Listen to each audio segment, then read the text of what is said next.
من جان ناقابلی دارم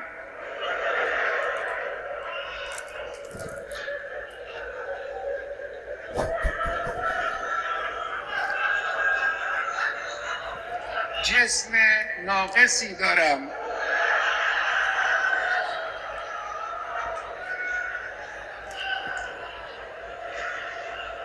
اندک آبرویی هم دارم که این را هم خود شما به ما دادید. ایران کا مستقبل رسول اللہ طے کر چکے ہیں. اگر ایمان ثریا ستارے کے پاس ہو تو اس سلمان کی قوم کے لوگ اسے بھی لے لیں گے یا اسے بھی حاصل کر لیں گے. تاریخ نے ایک مرتبہ پھر دہرایا اپنے آپ کو. آج سے 1500 سال پہلے علی بن ابی طالب کی شہادت کے اوپر لوگوں نے خوشیاں منائی. آج 2026 کے اندر علی کے بیٹے علی خامنائی کی شہادت پر ناسبیوں کی جانب سے، تکفیریوں، انتہا پسند ان مذہبی گروہوں کی جانب سے بھی خوشیاں منائی، کیونکہ ایرانی قوم وہ متحد ہوئی. اور میں نے شیعوں کے اندر یہ بات دیکھی ہے کہ ان کو ہر قربانی پہلے سے مضبوط کر دیتی ہے اور طاقتور کر دیتی ہے. بسم اللہ والصلاۃ والسلام علی رسول اللہ وآلہ وآلہ. السلام علیکم ورحمۃ اللہ وبرکاتہ. انا للہ وانا الیہ راجعون. رضا بقضائک و تسلیما لامرک. ایران کے سپریم لیڈر آیت اللہ سید علی خامنائی رحمہ اللہ وہ شہادت کے مرتبے پر فائز ہو چکے ہیں. بہت افسوس کے ساتھ یہ خبر میں آپ کے ساتھ شیئر کر رہا ہوں، بلکہ میں نے آج سحری کے وقت میں ہی اس بات کو اپنے یوٹیوب کی چینل کے اوپر بیان کر دیا تھا، اور اس وقت میں پوری دنیا کے اندر صرف اور صرف افواہیں گردش کر رہی تھی. لیکن میں نے آپ کے سامنے یہ بات بتا دی تھی کہ اس بات کے قوی امکانات موجود ہیں کہ ان کی شہادت ہو چکی ہے. ایران کے سپریم لیڈر وہ صرف شیعوں کے رہبر نہیں تھے، صرف شیعوں کے رہنما نہیں تھے، بلکہ وہ سارے مسلمانوں کے لیے تھے. اور یہ ان کی ایک عظیم خوبی تھی کہ انہوں نے پوری دنیا کے مسلمانوں کو ہمیشہ اتحاد کا درس دیا. انہوں نے ہمیشہ یہ بات بتائی کہ سنی شیعہ یہ کوئی مسئلہ نہیں ہے، کوئی جھگڑا نہیں ہے. اور ہمیشہ انہوں نے اس بات سے روکا، بلکہ اپنے لوگوں کو، اور ان پر تنقید بھی اپنے لوگوں کی جانب سے ہی ہوتی تھی کہ آخر وہ اتنی شدت کے ساتھ کیوں اتحاد بین المسلمین کی بات کرتے ہیں، وہ مسلمانوں کو ایک کرنے کی بات کرتے ہیں. خیر، بہرحال دوستو، یہ شہادتوں کا سفر ہے، اور ان کو ایک بڑا ہی عظیم دن اور عظیم ماہ ان کو نصیب ہوا ہے کہ 10 رمضان المبارک ان کی شہادت ہوئی ہے، اور 21 رمضان المبارک وہ امام علی بن ابی طالب علیہ السلام کی شہادت ہے. یعنی 10 رمضان کو سید علی خامنائی جو کہ سادات ہیں اور علی کے بیٹے ہیں، اور اس سے 11 دن بعد ہی جناب امام علی علیہ السلام کی شہادت کا دن ہے. تو یہ ان کو ایک بڑی عظیم سعادت ان کو ملی ہے، اور 86 سال کی عمر میں تھے. انہوں نے ہمیشہ ان کو کہا گیا، آج بھی سوشل میڈیا پر اس بات کو بہت ڈسکس کیا جاتا ہے کہ ایران اپنے لوگوں کو محفوظ کیوں نہ کر سکا. یعنی اتنے بلند و بانگ دعوے ہوتے ہیں لیکن وہاں پر اپنی قیادت کو محفوظ نہیں کر سکا. تو حقیقی بات یہ ہے کہ ایران کے اندر خاص طور پر سید علی خامنائی صاحب وہ کوئی بنکر میں نہیں رہتے تھے، اور ایران میں کوئی بنکر نہیں ہے. مثلا دوسرے علاقوں کے اندر، دوسرے ممالک میں بنکرز موجود ہیں، جس کو عربی میں ملاجے کہتے ہیں، وہ مشرق وسطیٰ کے ممالک میں ہیں. لیکن ایران میں کسی طرح کا بھی نہیں ہے، سوائے میٹرو کے اسٹیشن کے یا میٹرو کی جو زیر زمین جو روٹس ہیں وہاں پر. لیکن اس میں بھی لوگ پناہ نہیں لیتے ہیں. جب ان پر اس طرح کا کوئی حملہ ہوتا ہے تو لوگ نماز پڑھنے لگ جاتے ہیں. تو خامنائی صاحب کو بھی ان کی شہادت سے پہلے رشینز اور چائنیز انہوں نے ایرانی قیادت کو بتا دیا تھا کہ آپ کے اوپر اٹیک ہونے والا ہے. پہلے سے ہی ان کو یہ خبر تھی. خامنائی صاحب بالکل اس بات سے واقف تھے کہ یہ سب کچھ ہوگا، اور پوری ایرانی قیادت واقف تھی. اور انہوں نے خامنائی صاحب کو کئی مرتبہ کہا بھی، جو ان کے کمانڈرز ہیں، جو لوگ ہیں، کہ آپ کو ہم محفوظ مقام پہ منتقل کر دیتے ہیں. لیکن خامنائی صاحب کا جواب ہمیشہ یہی رہا کہ نہیں، وہ شہادت چاہتے ہیں، وہ کسی دوسرے ملک نہیں جانا چاہتے، وہ کسی اس طرح کا جسے کہنا چاہیے کہ زیر زمین بنکرز میں چلے جائیں، نہیں، وہ اپنے اہل خانہ کے ساتھ رہے. اور طرح طرح کی باتیں کی جا رہی ہیں کہ وہ بنکرز میں تھے وغیرہ وغیرہ. حقیقت یہ ہے، سب کو معلوم ہے کہ وہ اپنے گھر میں تھے، اپنی فیملی کے ساتھ تھے، اور ان کے فیملی کے افراد بھی اس میں شہید ہوئے ہیں. ان کی بیٹی، داماد، بہو، ان کی نواسیاں، ان کی فیملی کے افراد اس میں شہید ہوئے ہیں. تو یہ ایک درس دیتا ہے مسلم امہ کے حکمرانوں کے لیے کہ موت تو آنے والی ہے. موت تو چاہے آپ میدان جنگ کے اندر ہوں یا آپ گھر میں ہوں, بستر مرض کے اوپر لوگوں کو موت آ جاتی ہے. صحیح ہٹے کٹے لوگ جو ہے وہ دنیا سے چلے جاتے ہیں. تو شہادت کی موت سے بڑا فخر اور کیا ہو سکتا ہے. اور اس کے لیے دیکھیں کہ کتنا بڑا ایک ذریعہ استعمال کیا گیا کہ تقریباً ان کے گھر کے اوپر 30 بم گرائے گئے, جو اسرائیلی میڈیا کا کہنا ہے, اور 700 اڑانیں بھری ہیں ان کے جہازوں نے, 700. اور تقریباً 24 گھنٹوں کے اندر جو حملے ہوئے ہیں ایران کے اوپر اب تک, تو وہ 1000 سے زائد جو حملے ہیں وہ, بلکہ 1200 بم وہاں پہ گرائے گئے ہیں ایران کے اوپر اب تک اس تمام معلومات کے اندر صورتحال میں. تو اندازہ کیجئے کہ کتنے ایک خطرناک صورتحال وہاں پر پیدا کی گئی, لیکن وہ پھر بھی کھڑے ہوئے ہیں, وہ پھر بھی اپنی جگہ پہ موجود ہیں اور پوری دنیا کے سامنے یہ بات ہے. دوستو, آج جو میں گفتگو کرنے جا رہا ہوں کہ سید علی خامنائی کی شہادت ہو گئی ہے, تو اس کا مطلب کیا ہے کہ ایران ختم ہو گیا ہے؟ اس کا مطلب کیا ہے کہ حق ختم ہو گیا ہے؟ یا اب صورتحال کیا ہے, آگے ہم کیا دیکھ رہے ہیں؟ ابھی آپ دیکھیں کہ میں نے جو صبح ویڈیو میں یہ بات کہی تھی کہ ایران نے اتنی شدت کے ساتھ جو ارد گرد کے ممالک کو جواب دیا ہے, تو یہ شدت ویسے ہی نہیں ہے. انہیں اس بات کا ادراک ہو گیا تھا, اور یہ ایرانی وزیر خارجہ جو عباس عراقچی ہیں, ان سے بھی ایک انٹرویو کے دوران میں یہ بات پوچھی گئی ہے کہ آپ نے تمام جو خلیجی ممالک ہیں عرب, ان کو جواب دیا سوائے عمان کے, وہ آپ کے ساتھ کھڑا تھا, لیکن آج آپ کے ملک کی جانب سے وہاں پر بھی کچھ جوابات دیے گئے ہیں. تو حالانکہ وہ آپ کا دوست ملک ہے اور آپ کے لیے ایک بڑے مخلصانہ جذبے رکھتا ہے. اور دوستو, یہاں میں یہ بھی بتاتا چلوں کہ عمان کے ہی جو مفتی اعظم ہیں شیخ احمد الخلیلی, جو عباضیہ کے مفتی ہیں, اور عباضیہ یہ کچھ لوگ کہتے ہیں کہ یہ خوارج میں سے ہیں, یہ اس طرح کے انتہا پسند وہ خوارج نہیں ہیں, یہ کسی کی تکفیر نہیں کرتے ہیں. عمان کے مفتی اعظم نے فتویٰ دیا ہے کہ سب مسلمانوں کو چاہیے کہ وہ نصرتاً لایران, وہ ایران کی مدد کے لیے وہ جمع ہو جائیں اور اکٹھے ہو جائیں, اور مسلمانوں کو متحد ہونا چاہیے, اپنے اختلافات کو بلانا چاہیے. تو عباس عراقچی نے یہ جواب دیا کہ اس وقت میں حقیقت بتاتا چلوں کہ ہماری جانب سے, یعنی ایرانی حکومت کی طرف سے, کسی بھی طرح کا یہ آرڈر نہیں ہے کہ آپ عمان کی جانب اس طرح کی کوئی جواب دیں. لیکن جو پاسداران انقلاب ہیں وہ اب ہمارے کنٹرول میں نہیں ہیں. خصوصاً خامنائی صاحب کی شہادت کے بعد اب ہمارے ہاتھوں سے سب کچھ نکل چکا ہے. یعنی اس وقت جو ایران کی حکومت ہے, جو وہاں پہ جو نظام ہے, وہ سارا کا سارا, یعنی جو خامنائی صاحب کی فورس تھی, جو خامنائی صاحب کے لوگ ہیں, جو ان کے مخلصین ہیں, جو ان کے ساتھ ہیں, وہ سارا انتظام دیکھ رہے ہیں, یہ آرڈرز جتنے بھی ہیں. تو باقی جو سفارتی معاملات ہیں اس کو ایرانی حکومت دیکھ رہی ہے, انٹرویوز دینا اور لوگوں سے بات چیت کرنا. ابھی خامنائی صاحب کے جو نائب ہیں وہ مقرر ہو چکے ہیں. یعنی اس کا مطلب یہ ہے کہ وہ جو ایک مقاومت ہے یا مزاحمت ہے وہ ختم نہیں ہوئی, اور ان کے بعد ان کے جانشین مسلسل آ رہے ہیں. علی رضا عرافی ہیں, یہ ان کی تصویر آپ دیکھیں گے اسکرین کے اوپر. یہ خود ایک فوجی جرنیل ہیں اور جیو پولیٹکس سے واقف ہیں, اور تمام ان تمام معرکوں کے اندر وہ رہے ہیں. اسی طرح علی لاریجانی ہیں. تو یہ بھی کوئی معمولی شخصیت نہیں ہے.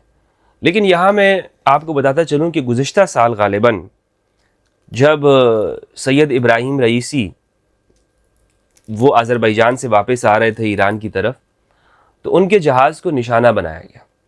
یہ پورا سلسلہ جو شروع ہوا ہے یہ سید ابراہیم رئیسی کی شہادت سے, اور ان کے ساتھ اس وقت میں ایران کے وزیر خارجہ امیر حسین عبد النہیان بھی تھے. بہت بڑی ڈپلومیٹک شخصیت تھی, اور کچھ تصاویر سوشل میڈیا پر ایسی ہیں کہ جس میں آپ دیکھ سکتے ہیں کہ کتنے قداور شخصیت تھے یہ دونوں, ابراہیم رئیسی اور امیر حسین عبد النہیان. وہاں سے یہ سلسلہ شروع ہوا ہے, اور پھر آگے تمام جو واقعات ہوئے ہیں ان میں جو نمایاں شخصیات ہیں, سید ہیں اور دوسرے, وہ اس تمام واقعات کے اندر ان کو جو نشانہ اور ٹارگٹ کیا گیا. تو آج 2026 ہے.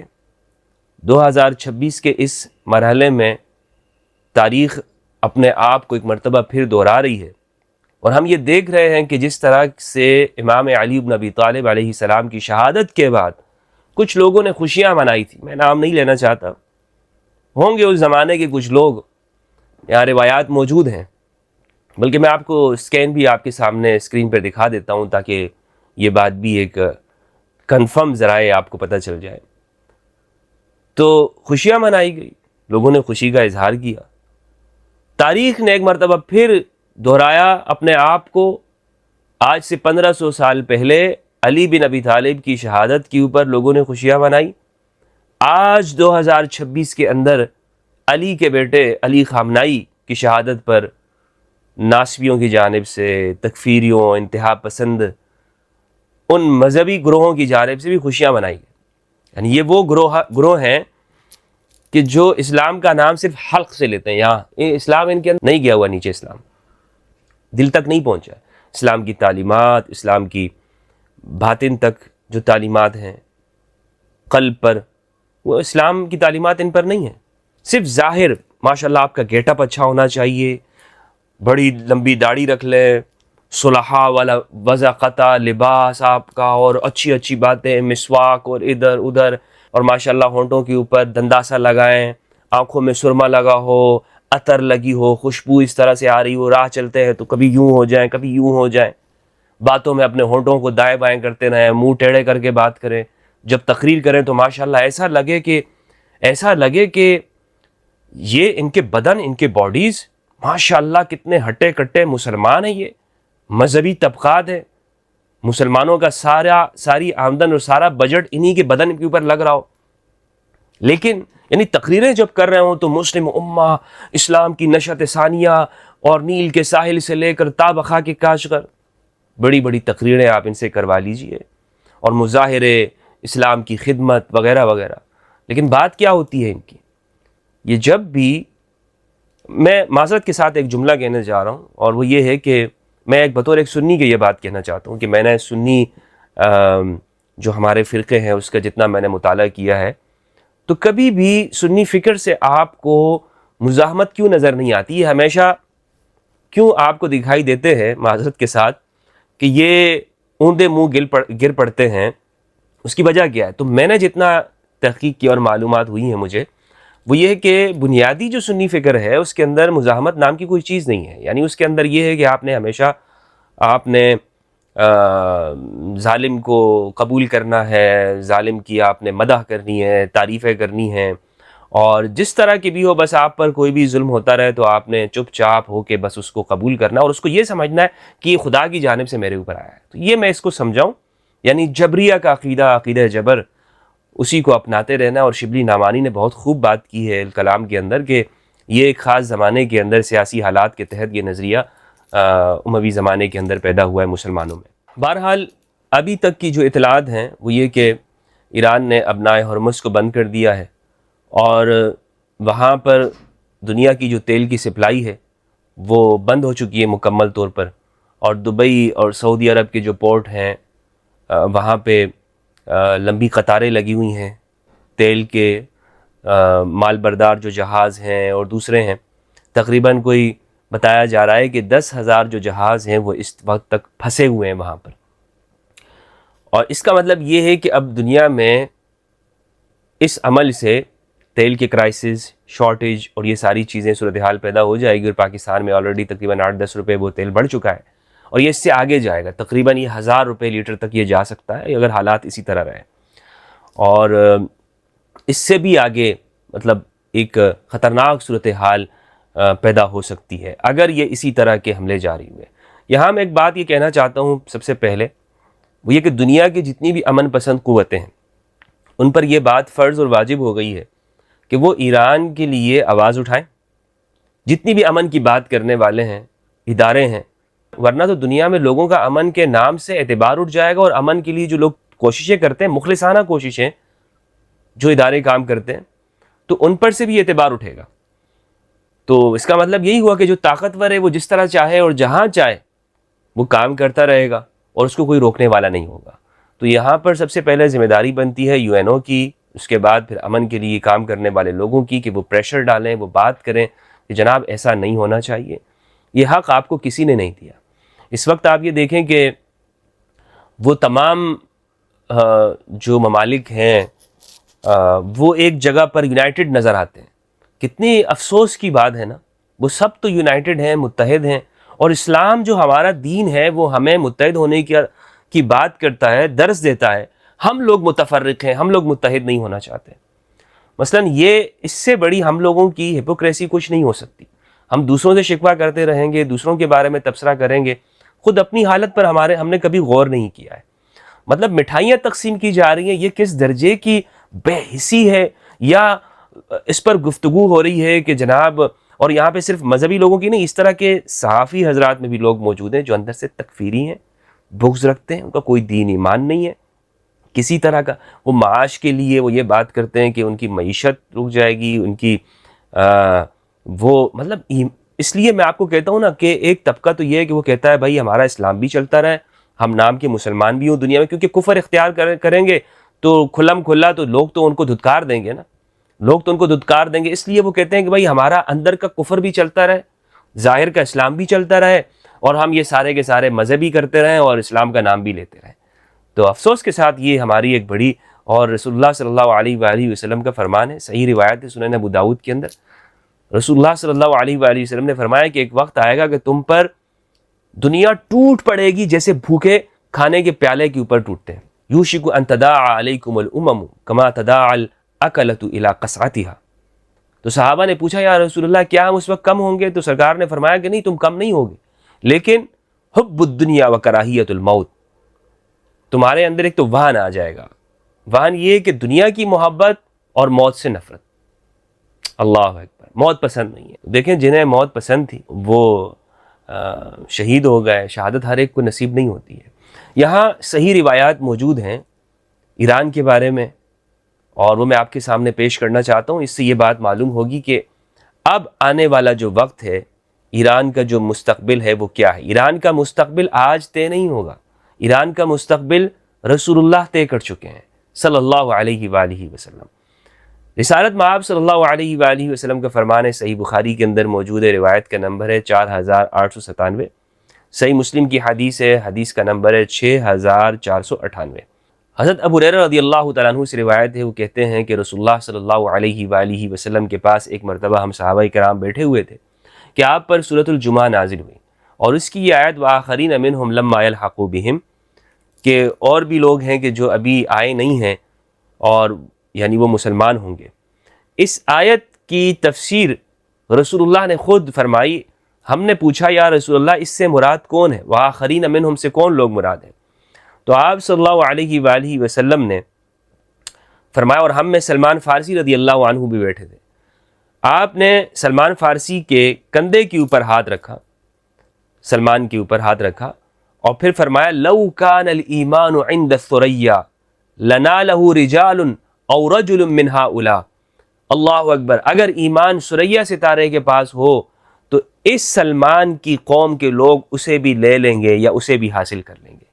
ایک روایت کے اندر ہے لو کان العلم عند الثریا، اگر علم ثریا ستارے کے پاس ہو، اتنا دور ہو، تو اس سلمان فارسی کی قوم کے لوگ وہاں سے جا کر علم بھی لے لیں گے۔ یہ صحیح روایت ہے کہ جو فارس کے بارے میں، فارسیوں کے بارے میں رسول اللہ صلی اللہ علیہ وآلہ وسلم کا فرمان ہے۔ مسند احمد میں نے آپ کو بتایا کہ 10,057 میں بھی یہ روایت موجود ہے، اور وہ بھی حضرت ابو ہریرہ رضی اللہ عنہ سے روایت ہے۔ اور آج آپ دیکھ لیں کہ ایران سے پریشانی یہی ہے کہ وہ علم میں، ٹیکنالوجی کے اندر اس کے پاس سیٹلائٹس ہیں، اس کے پاس جدید ٹیکنالوجی ہے، اس کے پاس انفراسٹرکچر بھی ایک بہت خوبصورت اور شاندار ہے۔ ایران کا جن لوگوں نے وزٹ کیا ہے وہ دیکھ سکتے ہیں کہ وہ ایک بہت، اس کا انفراسٹرکچر وہ متقدم ممالک جو ہیں، متطور یعنی جو ترقی یافتہ ممالک ہیں ان کی برابری کر رہا ہے، بلکہ ان سے بھی آگے جا چکا ہے وہاں کی سہولیات اگر آپ دیکھیں گے۔ لیکن یہی تو بات ہے نا کہ مسلمان وہ دنیا کو بتاتے ہیں کہ بھائی ہم کر سکتے ہیں، ہم اپنا نظام اور سسٹم بنا سکتے ہیں۔ یہی اسی بات کے اوپر تو اصل تکلیف ہے لوگوں کو۔ تو یہاں پر میں ان لوگوں کی بھی مذمت کرنا چاہتا ہوں، میں ان لوگوں کی بھی کہ جو اس پر بہت خوش ہوئے، اور ان کو خوش ہونے کی ضرورت نہیں ہے۔ نمبر سب کا آنے والا ہے، سب کا لگا ہوا ہے نمبر، یعنی وہ یہ کہتے ہیں کہ اگر جو شدید قسم کے جو ہمارا مقابلہ کر سکتے ہیں شیعہ طاقتیں، ان کا پہلے ہم صفایا کریں گے، اس کے بعد پھر وہ جو سنی ہیں جو اس کے قریب ہیں ان کا بھی نمبر آئے گا۔ تو اس لیے اگر کوئی خود کو محفوظ سمجھتا ہے اور یہ کہتا ہے کہ بھائی ہمارے ساتھ کچھ نہیں ہونے والا اور ہمارے پاس تو ایٹم بم ہے، تو میرے بھائی یا ہمارے پاس بڑی ایک مضبوط اکانومی ہے، تو نہ اکانومی آپ کو فائدہ دے گی نہ آپ کو کچھ بم فائدہ دیں گے۔ بات ساری کی ساری یہ ہے، یہاں جرأت ایمانی کی بات ہے۔ اگر آج فیصلے نہیں ہوئے ہیں، اگر آج فیصلے خود مختاری کے نہیں کیے جا سکے تو پھر اپنی باری کا انتظار کرنا ہے۔ ایک اور بات پہ بھی میں گفتگو کرنا چاہتا ہوں، اور وہ یہ ہے کہ یہاں پہ کچھ لوگوں نے یہ بھی پوسٹیں کی ہے کہ ان کو شہید نہیں کہا جا سکتا، خامنہئی صاحب کو۔ آپ کے سرٹیفکیٹ کی ضرورت نہیں ہے کہ کس کو شہید کہا جائے اور کس کو شہید نہ کہا جائے، بلکہ میں ان تکفیریوں کے حوالے سے یہ کہنا چاہتا ہوں کہ ان سے تو ہماری پاکستان کی جو سندھ کی ہندو کمیونٹی ہے، انہوں نے ہولی کے جو تہوار ہیں ان کے اندر وہ خوشیاں مناتے ہیں اور اس میں رنگ پھینکتے ہیں، انہوں نے کہا ہے کہ بھائی ہم اس دفعہ کوئی جشن نہیں کریں گے۔ یعنی ہندو یہ کہہ رہے ہیں کہ ہمیں دکھ ہوا ہے ایران کی سپریم کمانڈر کی شہادت سے، سپریم لیڈر کی شہادت سے۔ اندازہ کیجئے، اس کو کہتے ہیں انسانیت۔ اللہ اکبر۔ ہندو ہے لیکن دل تو انسان کا ہے نا، زندہ دل ہے۔ میں ایسے ہندوؤں کو جو پاکستان کے اندر پیسفل کمیونٹی ہے، میں ان کو سلام پیش کرتا ہوں کہ ہندوؤں تم تو کم از کم ان مذہبی لوگوں سے تو بہتر ثابت ہوگا، اور اللہ سبحانہ و تعالیٰ سے میں آپ لوگوں کے لیے مجھے امید ہے کہ آپ کا یہ عمل اللہ کے ہاں قبول ہو جائے گا، کہ آپ نے اگر ایک شہید کے لیے آپ کے جذبات ہیں انسانیت کے تحت، تو اللہ سبحانہ و تعالیٰ آپ کے ساتھ رحمت کا معاملہ کرے گا انشاءاللہ۔ اللہ رحمان اور رحیم ہے، سب اس کے مخلوق ہیں، آپ بھی ان کی مخلوق ہیں، مسلمان بھی اس کی مخلوق ہیں۔ اللہ یہ نہیں دیکھے گا کہ یہ ہندو یا مسلمان، یہ دیکھے گا کہ یہ حق پہ تھا یا یہ ظلم کے اوپر کھڑا ہوا تھا۔ اور آج کے پاکستان کے ہندوؤں نے اپنے آپ کو حسینی برہمن کی تاریخ یاد دلا دی کہ کربلا میں جب ہر طرف سے امام حسین نرغہ اغیار میں تھے، پھنسے ہوئے تھے، ہر طرف سے امام حسین گرفتار تھے، چاروں طرف سے یزیدی وہ کلمہ پڑھنے والے لوگ تھے، لیکن کوئی مدد کے لیے نہیں گیا۔ یہاں ہندوستان سے لوگ گئے تھے اور وہ ہندو تھے، اور جب وہ نہ پا سکے سید الشہداء امام حسین علیہ السلام کو، تو انہوں نے واپس آنا گوارا نہ کیا، بلکہ اپنی گردنوں کے اوپر تلواریں چلا دی کہ حسین تیرے بعد جی کرنے ہم نے کیا کرنا ہے، تیرے بعد ہمیں زندگی سے کیا لینا دینا۔ تو ان ہندوؤں کو تو میں خراج تحسین پیش کرنا چاہتا ہوں سب سے پہلے، کہ یہ بہت بہتر نکل آئے، بہت بہتر ثابت ہوئے ہیں۔ تو کہتے ہیں جناب شہید نہیں کہہ سکتے، بالکل شہید کہہ سکتے ہیں، اور وہ اس زمانے کی بہترین شخصیت ہیں کہ جو شہید ہوئے، اللہ سبحانہ وتعالیٰ ان کے درجات کو بلند فرمائے۔ آگے اب کیا ہوگا؟ کیا ایران وہ پسپائی اختیار کر لے گا؟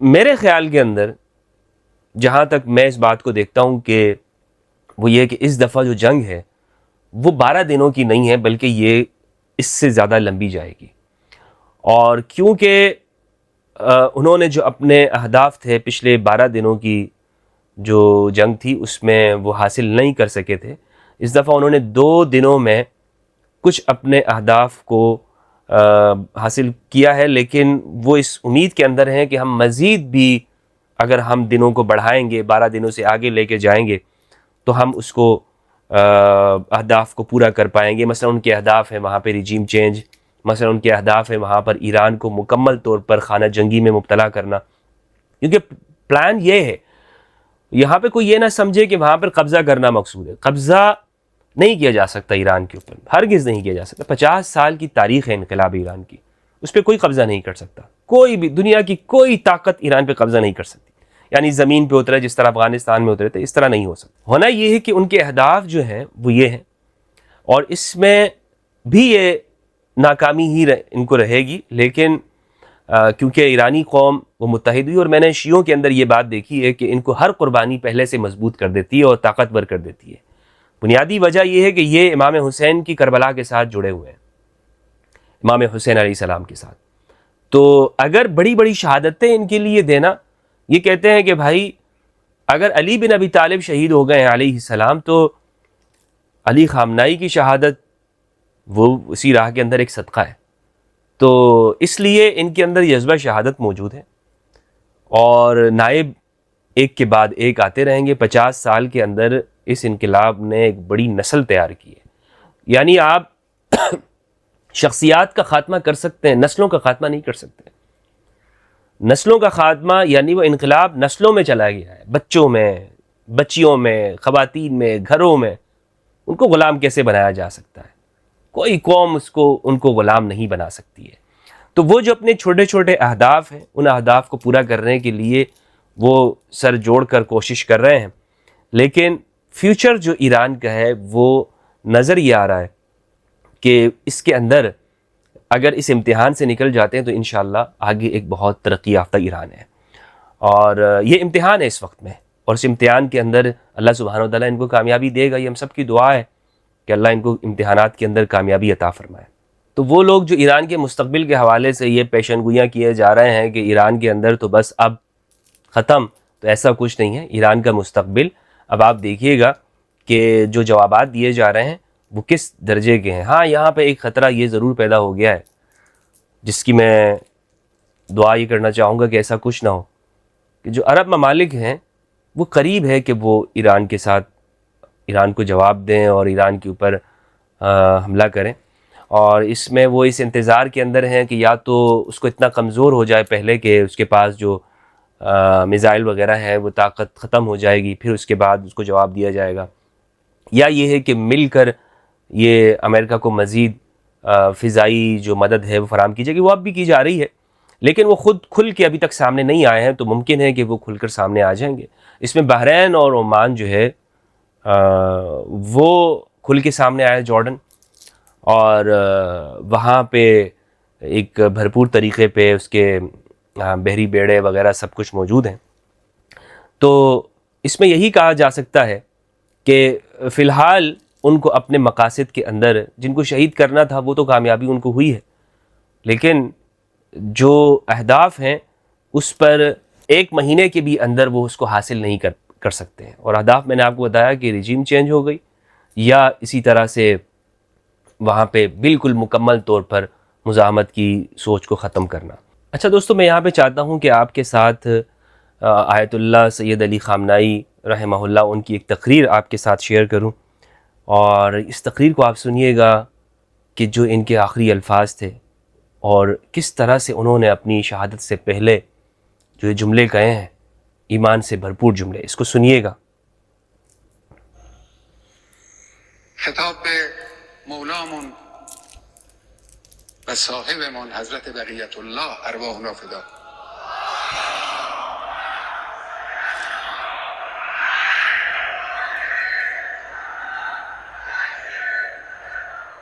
ای سید ما، ای مولای ما آنچه باید بکنیم انجام میدیم، آنچه باید گفت هم گفتیم و خواهیم گفت. من جان ناقابلی دارم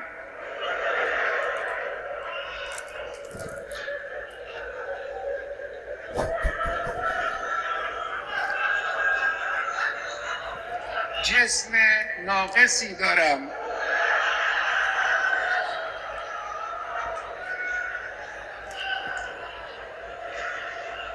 اندک آبرویی هم دارم که این را هم خود شما به ما دادید. همه اینها رو من کف دست گرفتم، در راه این انقلاب و در راه اسلام فدا خواهم کرد. اینها هم نثار شما باشه. سید ما، مولای ما، دعا کن برای ما. صاحب ما تویی، صاحب این کشور تویی، صاحب این انقلاب تویی. پشتیبان ما شما هستید. ما این راه رو ادامه خواهیم داد، با قدرت هم ادامه خواهیم داد. در این راه ما رو با دعای خود، با حمایت خود، با توجه خود پشتیبانی بفرما. بسم الله الرحمن الرحیم. اذا جاء نصر الله والفتح ورأيت الناس يدخلون في دين الله افواجا. یہ ویڈیو میں نے آپ کو اس لیے دکھائی دوستو کہ ایمان وہ آپ کے الفاظ سے جھلکتا ہے. ایمان ظاہری شان و شوکت کا نام نہیں ہے. ایمان دولت کا، آپ کے پاس ہر چیز کا سرمایہ کے ہونے کا نام نہیں ہے. ایمان آپ کے باطن کا نام ہے. جب آپ کا باطن مطمئن ہوتا ہے تو آپ اس طرح کی جرأت مندانہ بات کر سکتے ہیں، آپ حق کی بات کرتے ہیں. تو دوستو، اللہ تعالیٰ ان کی شہادت قبول فرمائے اور ان کے لواحقین کو صبر جمیل عطا فرمائے.